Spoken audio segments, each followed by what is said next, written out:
cycle of the program.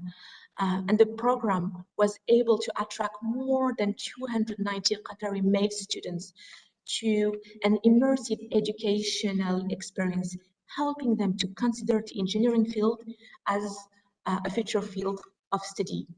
And 6 years ago, in 2015, Naif decided to combine his professional experience and personal passion and created or joined the Ibtikar Digital Solution as a founding partner and CEO. This company focuses on integrating education with technology by providing key solutions to the education sector in Qatar. And this company is offering many programs, and one of them is called Sana. That program today reached 65 schools, 75 educators, and 5,900 learners. This is a very impressive and very inspiring journey. And without further delay, I would like to welcome our guest speaker, Mr. Naif Al Ibrahim. Thank you, Dr. Munia. Bismillah ar-Rahman ar-Rahim. Assalamu alaikum jami'an. First of all, I would like to thank Qatar University team for this generous invitation. I've been receiving the invitation from the core curriculum team now for like a couple of years. It's been a very fruitful journey for me on a personal note, sharing my personal experience. At the same time, I would like to thank the participant students for giving me some of their time just to share a personal experience. So, and I think the major focus of our gathering today is around the topic of yes, we can innovate. And as a starting point, innovation, or the topic itself, innovation, it has different meanings for different people. So each one would look at innovation differently. We might come across seeing people looking at innovation as something easy, simple, easy to get. On the other hand, we might come across people who would look into the innovation topic that's something difficult, very hard to get. And these are very personal views. But to me, personally, as Naif, my definition of innovation is something that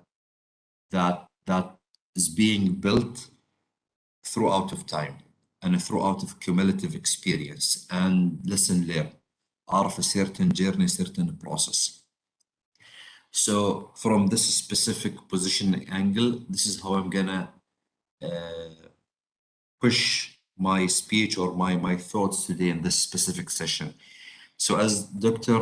Munia mentioned, and I used to be, I'm a Qatar University grad in 2009, civil engineering. And today, in 2021, I'm a CEO and founding partner of a company called Ibtikar Digital Solutions. So from being an engineer in the university, then joining real estate industry, and then jumping from the engineering background all the way to building my own company and managing my own company. So prior to graduation from Qatar University, I joined the engineering school as an effect and as an influence of my parents' opinion about which education and which study I should take and gain through the university that will have a better prospect on my future. And to them, engineering was one of them. And at that moment and at that time of my life, due to the lack of my personal experience, due to lack of me understanding myself, I went with this kind of influence and I joined the engineering school. And throughout the journey of the engineering school, this is where I start discovering more of myself, discovered myself and my passion toward education, discovered my passion toward building things through that specific 5 to 4 years from 2004 all the way to 2009. So throughout the journey of Qatar University, me being a student at the engineering school, one major event that took place, and it really helped me being interested in the education sector was during a summer course where we go out and we had our internship. We joined Qatar Gas for an internship opportunity. And post the internship opportunity, me and a group of friends, we gathered and we were sharing our experience. I was sharing my experience as a civil engineer student. What did I learn? How things are matching what I've been taking in the classroom. The same thing, students from a chemical, mechanical, we sit all together and we just discuss things back and forth. And one of my friends from a chemical department at the engineering school, he shared with me that during his internship, it was a shutdown in the production process or production line of the LNG, the liquid natural gas line. So it's a very valuable period where through that period you get exposed to shifting and changing parts of the production line, changing equipments, changing functions, cleaning, maintenance, and all of that. So it's a very immersive experience. With that specific experience, he mentioned that, and I noticed one thing. He was telling me that I noticed one thing, and there are certain components from the production line us as a company were not able to access. And I was very genuine asking him, okay, why you were not able to access these specific components of the production line? He told me the reason we don't own these components and we don't own these technologies. That comment triggered a deeper question. Okay, what does technology mean? What does us owning a technology mean? His reply was that we don't own and we don't own the knowledge, the skills to develop these solutions that helps transforming in natural resources from a certain format to a different format. And that specific discussion was a shaking discussion to me, and it fundamentally challenged my view toward the industry, toward the education system. And the bigger questions popped out of that conversation. Now, okay, how come we are a small nation with the massive natural resources, ranked us as one of the leading countries, globally speaking, in producing natural gas? And at the same time, we don't own the crucial fundamental technologies for such a resources. And this represents the strength that we bring to the economy at the global scale. And at the same time, it challenged me looking at the university and the education system. Okay, if this is the case, so how does the education system prepares us to be able and competent to produce technology that leads a major resource, that leads a major economy, globally speaking? So with these deep intellectual questions, and it's been really kicking off in my head. That was in 2006, 2007. In 2008, and I got an opportunity by Qatar University to run a campaign to promote the engineering studies for the local students, mainly the male students. And I took that challenge from the university. I ran the first campaign as a student. So I brought a grad engineers from Qatar University coming in, checking high school students, visiting schools, sitting with the students, sharing with them their experience, sharing with them their salaries, sharing with them the potential of the engineers in the future and all of that.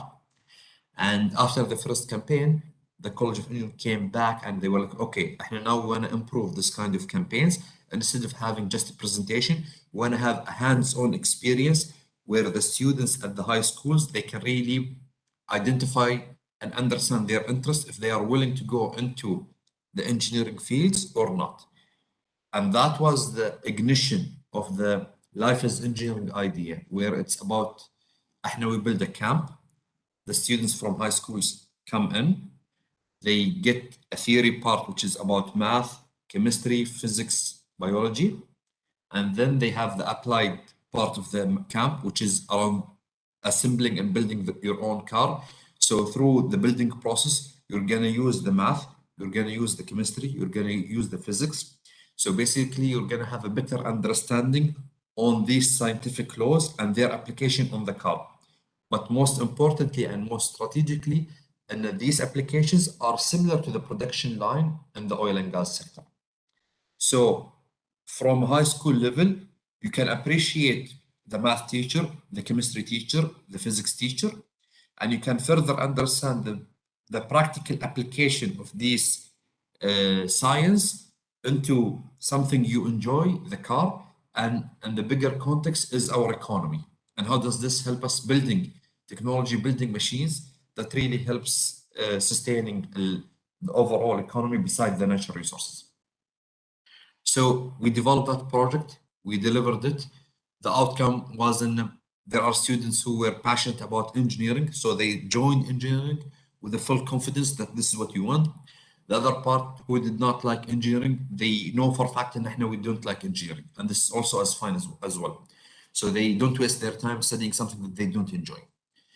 So I delivered that specific project, and at that time I was already graduating from Qatar University in 2009.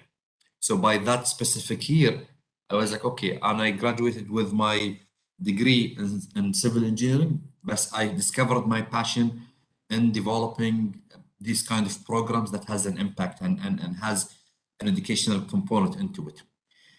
Unfortunately, at that specific time, I wasn't able to figure out how can I make a really good economic sense and living out of my passion. So I pursue the engineering profession. I joined the real estate industry from 2009 all the way to 2014. And throughout the course, as Dr. Munia mentioned, I went through different phases. I was exposed to the whole cycle: ideation, planning, execution, operation. I went from a small budget projects all the way till 2.3 billion side managing projects. However, during these 6 years, still the internal passion and the internal personal mission, and I want to do something different, was kicking off very hard. In 2014, number of components came together. My current business partner, who is a serial entrepreneur, Khalid Brassoum, we had a conversation. He wants to do something about education. I really like education. He built company before. I was like, okay, you know what? Why don't we join forces and do something in Iptikar? And this is the company. And at the same time, I had my personal doubt growing with me year by year. So by that time, I reached a point where I want to do something different in my life. The third component, and the terminology entrepreneurship, startups, entrepreneurs, build your own company, was a major popular topic and a trend in Qatar.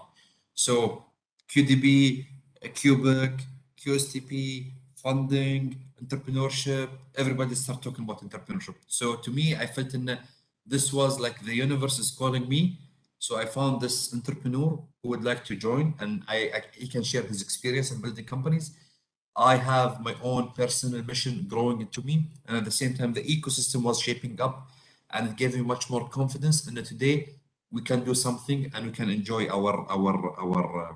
we can do something that we enjoy. At the same time, we can build it as a business case rather than just it's something voluntarily or something for good. Yani. So 2014, we established Iptikar. We kicked off the operation of Iptikar. And the focus was in, okay, I want to do something about education. And it's going to focus on bringing new technologies to the market. And we're going to figure out how the education schools and education landscape will be able to absorb and adapt to these new technologies. So we're talking about 3D printers, we're talking about 3D scanners, we're talking about coding, programming, we're talking about design. So how can we have much more rich hands-on experience using easy, accessible technology in our classes today? And from a projection point of view, how will this help students today building skills that will help them become a knowledge-based person? People who will be able to develop things at their homes and adding economic value. So we kicked off operation 2014-15. By 2016, we were able, 16, 17, it took us 2 years. We were able to understand what will be the right service model. So we supply technology. With the technology, we develop content that matches the existing curriculum in the schools. We provide professional development training to the teachers and students, and we run programs. So we understood that for us to really get a better service in the market is about the turnkey solution. So we figured that out. In 2017, the blockade took place in Qatar, and there was a huge shift in the general strategy in Qatar, and we want to rely on the existing local companies and supporting the economy and supporting providing service to the local market.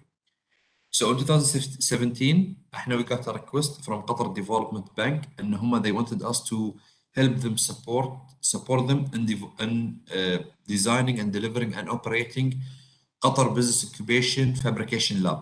And that specific lab is dedicated to help entrepreneurs and startups.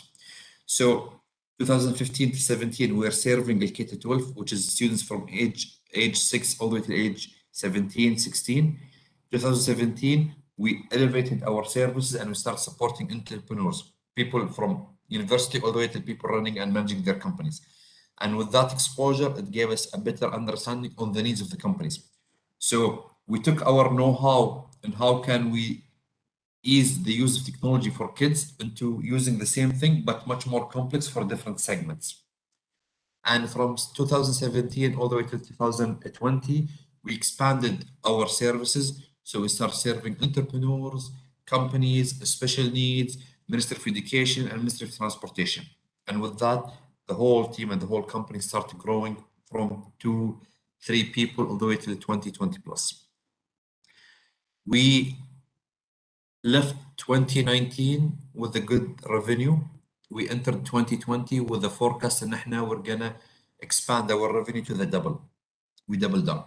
So in January, February 2020, we were hiring people, we were growing. In March 2020, COVID hit Qatar, the market got stagnant, everything start moving. And from projecting and we're gonna double down by 2020, the forecast was and we're gonna lose 75% from the projection by the end of 2020. And that was a huge hit we got as a company. So all our forecasted services and contracts and projects got stopped. And specifically the B2B, as our business model from 2015 all the way till 2020 was B2B. So in 2020 March, we had a conversation with the company, and this is the forecast. And we know today at that moment, and our major asset was the people who were with us in Iptikar from day one, and who went through developing educational solution all the way to elevating that solution to different segments. So this is the real know-how, this is the real understanding, and how can we become innovative in developing our services. So in March, we decided that we want to keep the people, but we can't pay them the same salaries. So we managed to minimize our operational cost 35%, and this to give us a longer time span. So instead of us staying alive for 1 year, we need to stay alive for 2 years. And the idea, and we want to maintain the people, we don't want to fire anybody, we want to keep them, and we want to challenge ourselves and we want to challenge our services. So instead of focusing only on the B2B, what other services that we can do? So we looked in, okay, we developed a good educational solutions and good service to the companies. So when it comes to educational solution as B2B, what are other services that we can develop? So we looked into the Arabic space in terms of teaching Arabic in much more different and much more innovative way was a green space for us. So we gathered the team and team start working, and with that gathering and the working, we came up with a new product called Judhur Arabiya, which basically it has its own plan where students register for Judhur Arabiya. They do their own evaluation test, and based on the evaluation test, they get assigned for a certain level. We do have 12 main levels and 3 sub-levels in each main level. So the students will be assigned to a certain level, and then they will keep getting booklets on a weekly basis. The students need to solve 1 booklet per day for less than 30 minutes. And throughout the time, they will pick up and build their skills in the Arabic language, reading, writing, listening, and speaking. And throughout the journey of the 1 week, they meet their own instructors twice a week, and the instructor go with them on a certain concept on that specific booklet, or just as a review session. So this is where we came up with an idea, and we're building a standalone Arabic program that's an independent B2C approach that provides plan, provides instructors, provides a follow-up process, plus reporting to the parents. And we think this program will have a global footprint if it's built properly as a program. So this is a new program that we innovated, and I think we developed that in a very smart way. And this is how we start shifting from the existing model into a new model.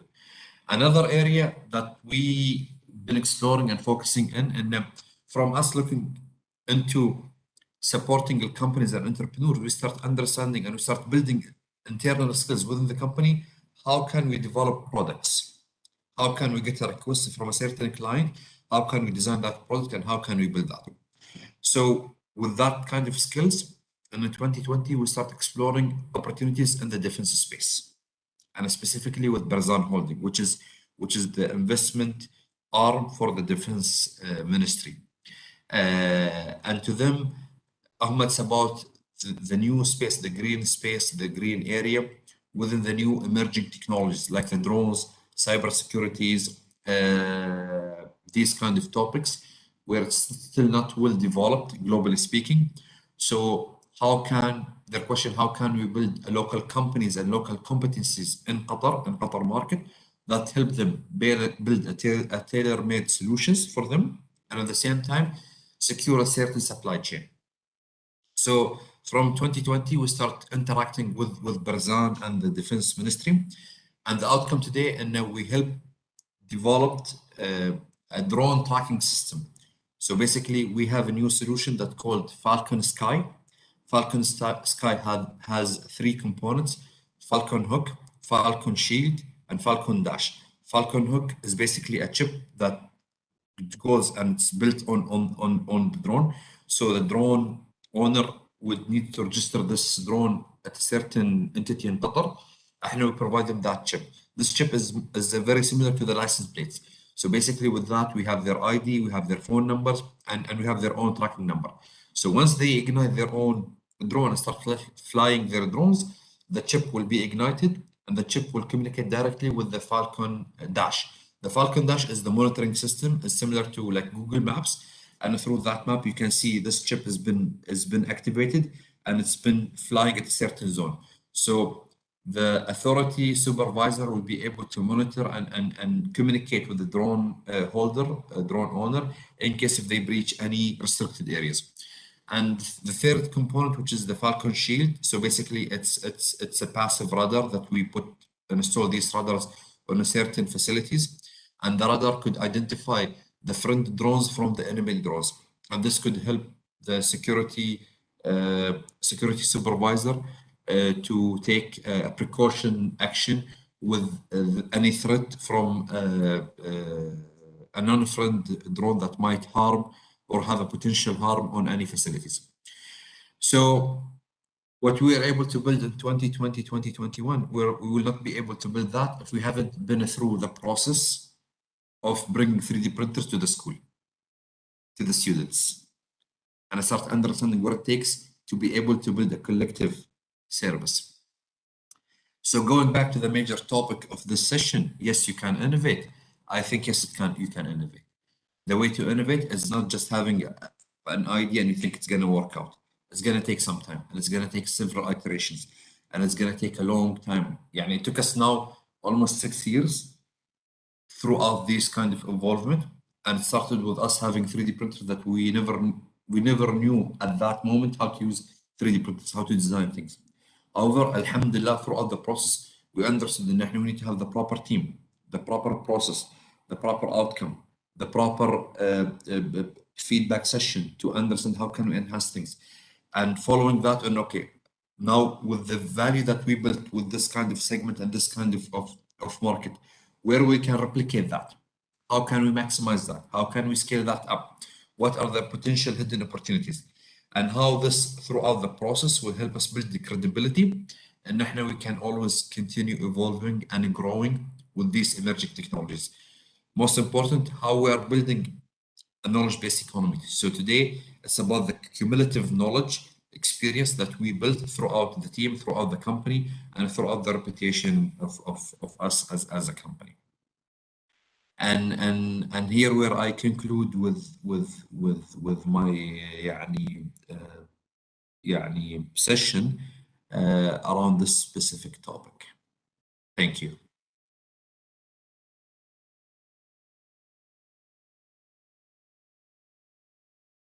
Thank you very much, Naif, for this very inspiring session. And now I would like to open the floor for questions from our students. Please do not hesitate to write down your question in the Q&A, and I will read them for you, inshallah.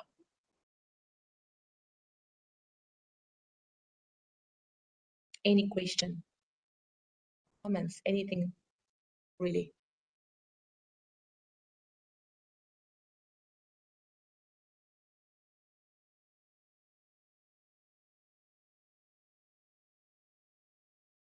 Mm-hmm.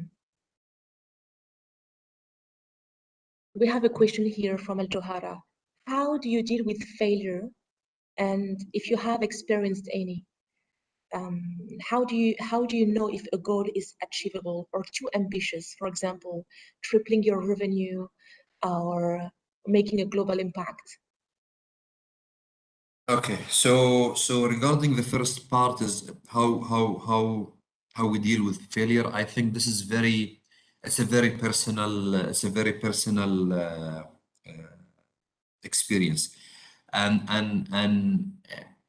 it has multiple inputs. So one of them is my personal view to failures, is my personal perception to failure. Second aspect is my fitness, my personal fitness dealing with failure. So to me as Naif, it's been very hard in the previous years dealing with failures. It took me a long time to overcome failure, and this is due to a certain mindset, and I was programmed, well, I was shaped up with that dictate how I look at things, how I look at myself, how I look at life in general. So throughout the experience, throughout meeting people from a different background, throughout sitting with people with a different mindset, it helped me to look at things from different angles. And with these different angles and with these different mindset and with these different experiences, it helped me liberating myself from my personal views toward things. And with that liberation, it helped me to increase my fitness. So I used to have a certain definition for failure. It's either black or white. It took me 9 years, 10 years to understand failure is just a lesson there. Failure is just a value. But it takes a belief internally. It's between myself. It's not me being influenced by anyone else. It's me believing in that. And failure is something I need to learn from. So basically, it's me learning that. It's me believing in that. So to your question, this was my personal experience, and I had to change my definition for failure, and it's not easy. It's very hard to adapt to that. On the second aspect of the question regarding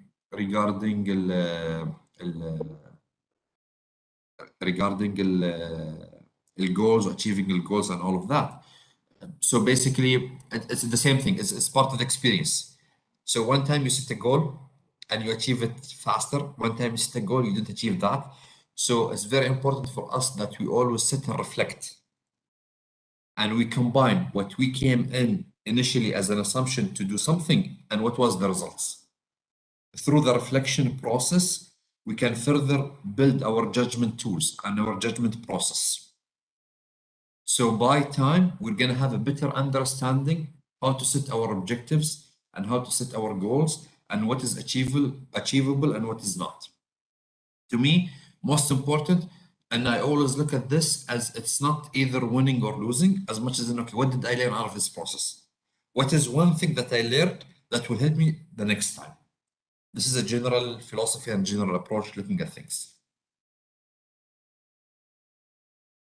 Beautiful. Thank you so much for sharing this very important and very interesting insight. Indeed, the mindset shift from failure, there isn't such thing as failure. There is just experience. We are learning from that. Absolutely. It has great value. We have another question from Eldana. How do you find ways to be innovative in a world where at times it may seem as if everything is ready provided? And how do you trust that your idea will actually have an impact? So, to me, I think the idea of being innovative is, يعني, how should I put it?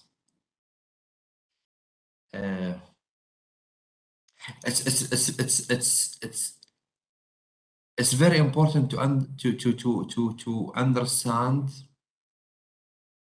how we personally look into innovation. Okay, so to me, innovation is about an added value. Simply is an added value. Okay, so let me put this into context. So الحين when we're talking about جذور عربية, our program, when we talk about the Arabic program and we did our own due diligence and market research, we came in and we thought that there is a lack in the availability and accessibility to the Arabic content. That was our initial thought. When we Googled and we did the research and we did the focus group, the availability and accessibility to the Arabic content wasn't an issue. You can find Arabic content in Jarir, you can find Arabic content in Google, you can find Arabic content in the masjid. So the availability of the Arabic content and the accessibility to it is much way available today than 10 years ago.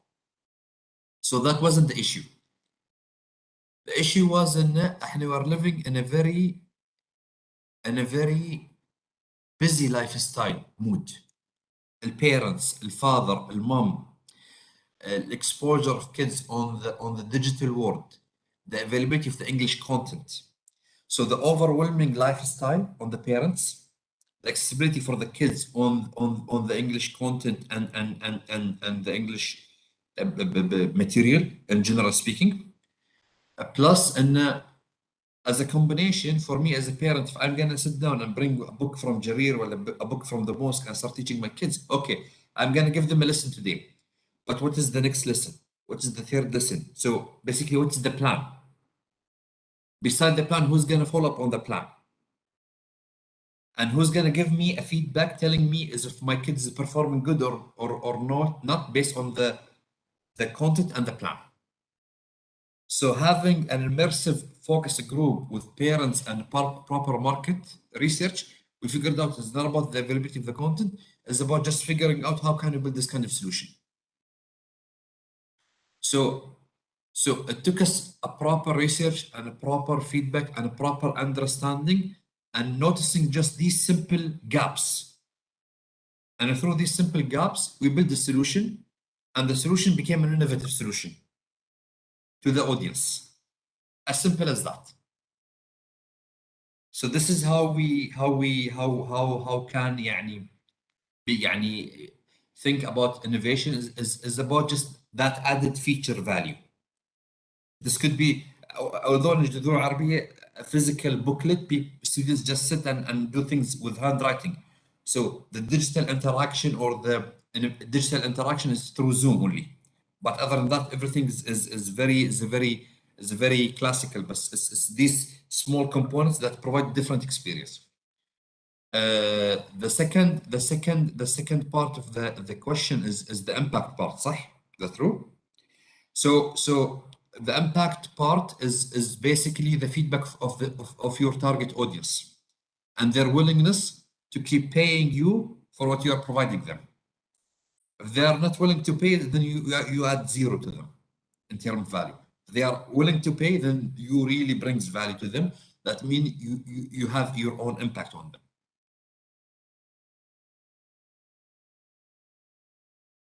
We have another question from Mariam. What was the biggest motivation that kept you going on for so long with all the hardship you went through?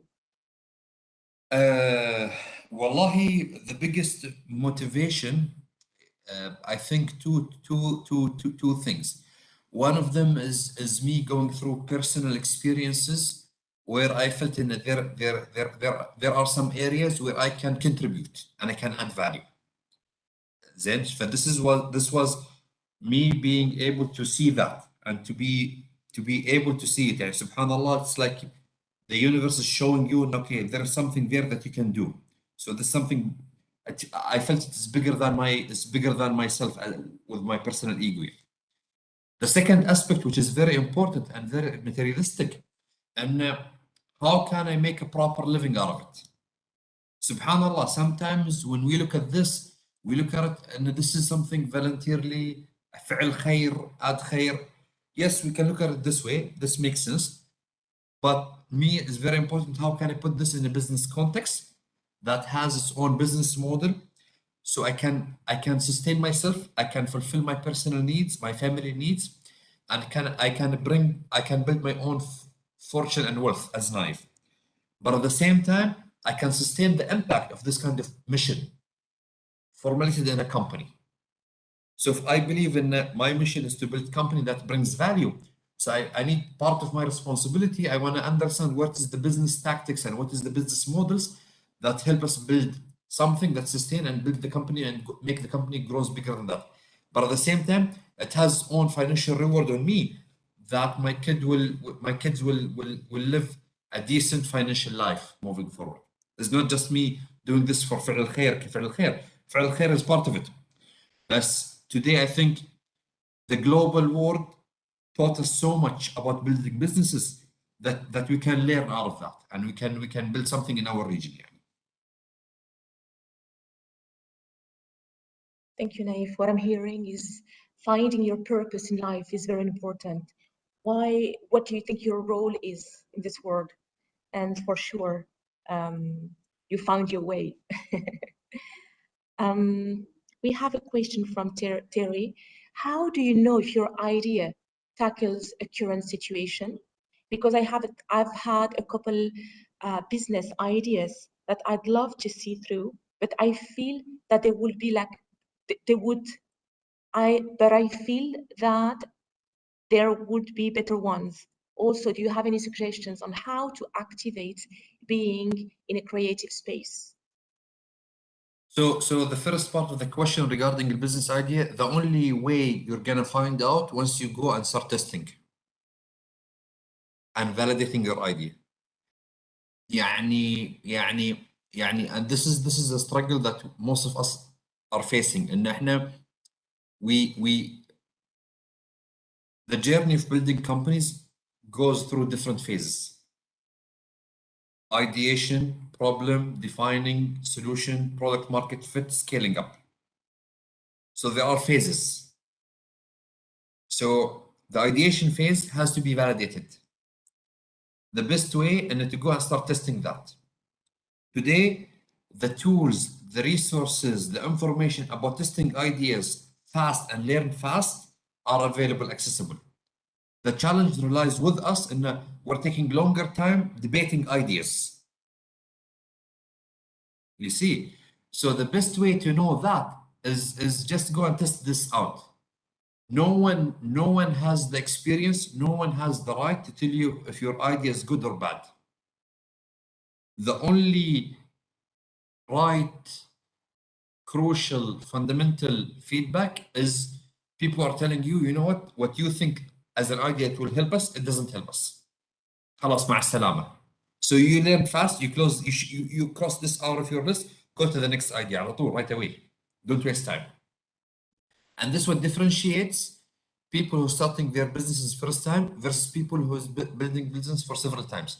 So they know it's not about debating ideas, it's about testing ideas as soon as possible and learn fast from these ideas.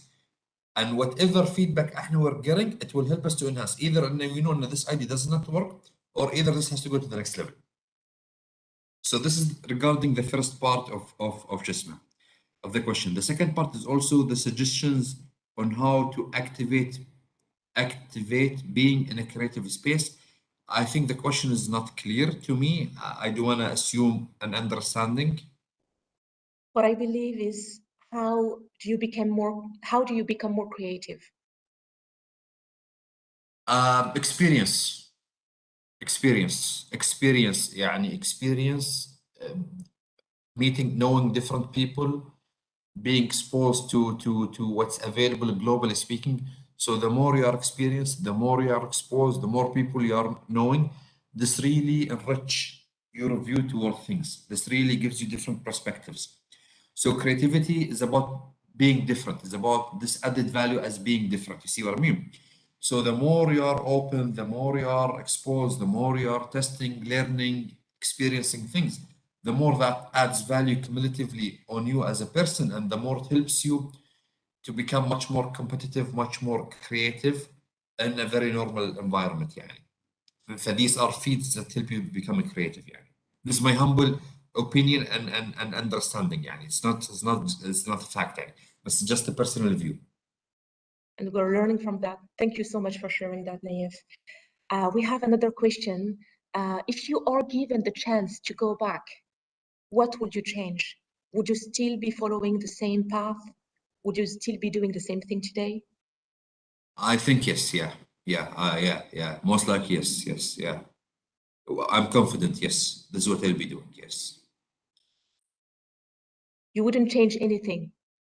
لا لا لا لا يعني سبحان الله يعني to me أحس إن this is like قدر يعني الباث قدر يعني فالقدر came this way, so my objective is to make the maximum out of it. Going back in time, I will do things with the best judgment that I have in mind. بس يمكن if one thing I would give myself a much more space to experience more things. And when I joined Qatar University, so I have a brief history. I graduated from high school in 2000, and I went and studied in the US from 2000 to 2004. And at that specific time, I went to the US with a very closed mindset. Subhanallah, unfortunately, I lost the opportunity of continuing in the US. I had to come back to Qatar. So I start over again in Qatar University from 2004 all the way to 2009. And in 2004, 2005, I decided in Qatar University, I'm going to explore and meet every semester, meeting new people, being active in the student life, trying volunteering projects, trying different organizations, civil society, activities, board here, board there, every semester trying a new team, a new project. And it was my personal mission to know more about myself, to meet people, to build skills. That wasn't the case when I was in the US. I went to the US and I came back 4 years the same person. I did not change. I grew in age, but I did not change from mindset perspective. And to me, that was a huge loss. And I've been there, but I didn't learn anything. I came back I came back with the stronger English language, but with the same closed mindset. So if it's one thing, I would be very open to explore, to meet more people, to experience more cultures, to travel more, and do more things during the student life journey beside my study, just for the sake of exploring myself. As simple as that. Thank you. Thank you. Yeah, and we're learning a lot from your experience. What I'm hearing is that being in an open mindset, being open to experience new things, that's when you learn. And when you know more yourself, and the more you know yourself, the more you can achieve your goals, isn't it? Yes, yeah. What was your biggest challenge, and how did you overcome that? My biggest challenge was my personal fitness to adapt and change. That was my biggest struggle. And it took me some time to realize that. This is always a struggle. So it's a combination between lack of experience, between ego, between insecurity. So it's within my personal space rather than external space. So this is what I came to realize as part of my reflection process. That was the biggest struggle يعني out of my time يعني. Thank you for sharing these very personal informations. We are learning a lot here.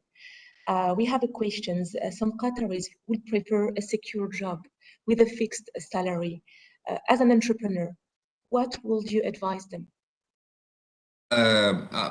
دكتورة منيا أنا personally I come from a school of thought and I don't believe in there is a certain job, a certain path is better than another path.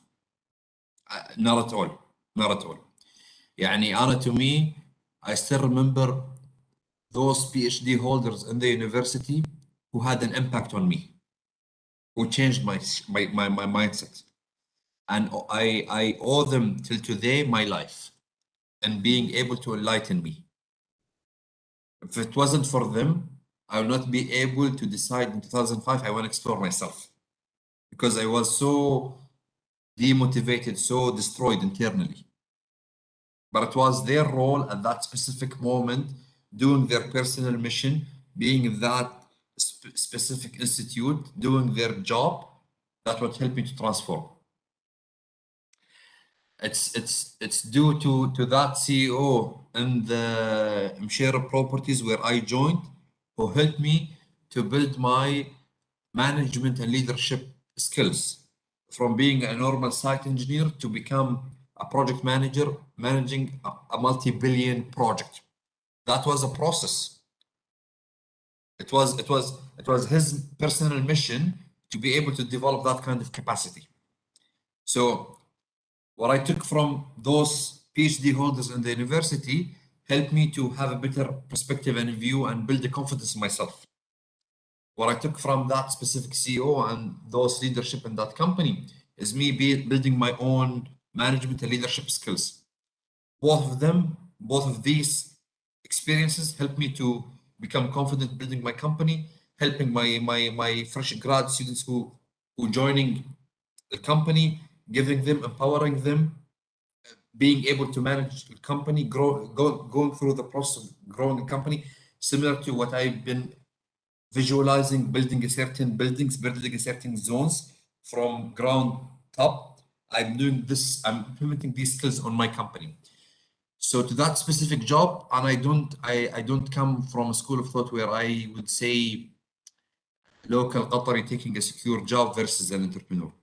What I would say is what is your mission and where you can deploy that mission in the best position that will bring the best impact.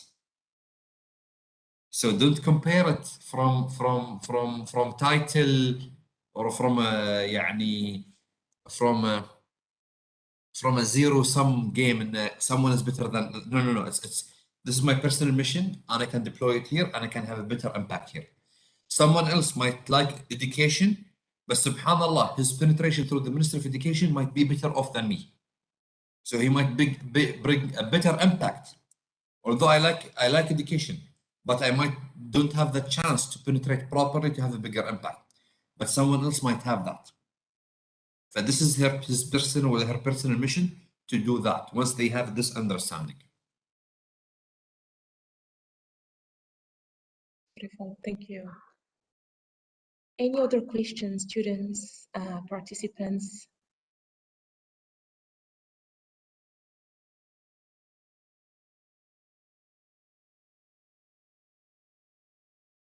So as a conclusion, perhaps, if I may ask, what will be the biggest advice that you are giving to our current students right now? Wallahi, guys, just go and experience يعني as much as possible. Madam, as long as you are in the university, يا أخي, today I think in Qatar specifically, we are very blessed and privileged. بمعنى, if we are looking from a nation perspective and a nation view, a nation, alhamdulillah, secured from a security perspective, stable from a stability perspective, and on top of that is growing. So there is development aspect. So any given nation, once they combine these three, this is a huge plus. So basically for us to get the maximum is to be able to understand this and to use this golden opportunity that comes maybe once in a lifetime to get the maximum out of it. So how can we learn the most? How can we go out and meet people? Qatar University has different nationality, different people, different backgrounds. So how can we go, learn, see, check, understand? And it's most important that we understand different views. Yes, we are a small nation in terms of population, but I think we are privileged and we have a competitive advantage that we are so diverse. So this small nation with a huge diversity, we should use that in our advantage. That we can get connected to people, we can understand their perspective, we can have a really good, mature, intellectual discussion, we can understand things, because I think for us to do good in ourselves and our future, and when our kids' time come and ask us, they should say, yes, wallah, at a golden age, we got the maximum value and the maximum opportunity, and we provided them with the best future. Otherwise, it's going to be a waste. It's going to be haram, يعني, to us.